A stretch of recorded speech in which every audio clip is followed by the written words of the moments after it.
Another new term, comprehensive income. Now, what is comprehensive income? Let us just see net income, revenue minus expense. Now, you're very familiar with net income. We've done it several times. Presentation we have gone over. You know what is this. Now, they are saying that comprehensive is nothing but net income plus other comprehensive income. So, basically it is net income, the same thing that we did before, plus a small thing, other comprehensive income. This is supposed to be, that is what, the comprehensive income is supposed to be what? It's the change in equity from non-owner sources. Change in equity from non-owner sources. Change in equity. So let me see, there is opening equity here. This is what you started with in January. How does this equity change? He brings in capital. So let's say owner. What are owner transaction? He brings in capital, introduces capital. Right? What else? He may withdraw capital. If he does any of this, equity will change. These are owner transactions. These are owner transactions. How else does equity change?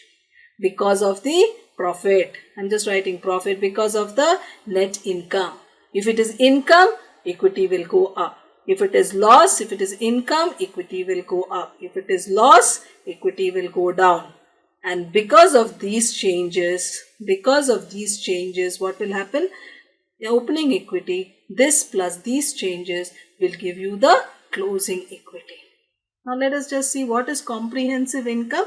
They are saying comprehensive income is the change in equity from non-owner sources. So I should not consider this. Excludes investments of capital and withdrawal of capital by the owners. So it is nothing but profit or net income as we have discussed, and something called other comprehensive income, which let us say is something like an unrealized profit or loss. Let us see what are the items which make up other comprehensive income. 3 items. Foreign currency translation gain or loss. Now, we have a company here in the USA, right? Now, they have a branch in India. They have one in Philippines. They have one in the Middle East. They have one in Africa. Say they have one in UAE. Right? Now, of course, they have several branches in US itself. Now, at the end of the year, this company will prepare financial statements, consolidated financial statements consolidated of all the countries.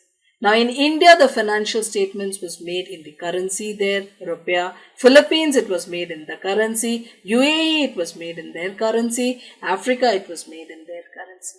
When these are converted to dollar, because here the financial statements are all in dollar in the US, they are converted. When they are converted, there could be a small gain or loss.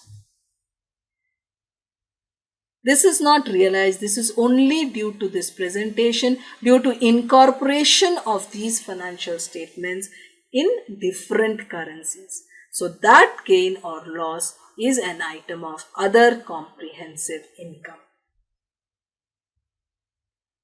The equity would have changed. The equity would be changed also because of these translation gains or losses. Similarly, unrealized gains or losses on certain hedge instruments. Mostly, the hedge instruments might have already been valued at the current market value, as is the value maybe on 31st December.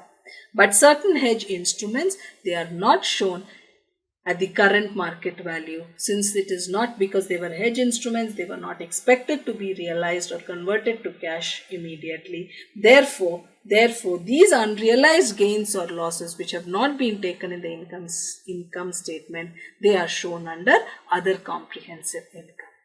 Also, unrealized holding gains and losses on available for securities. This is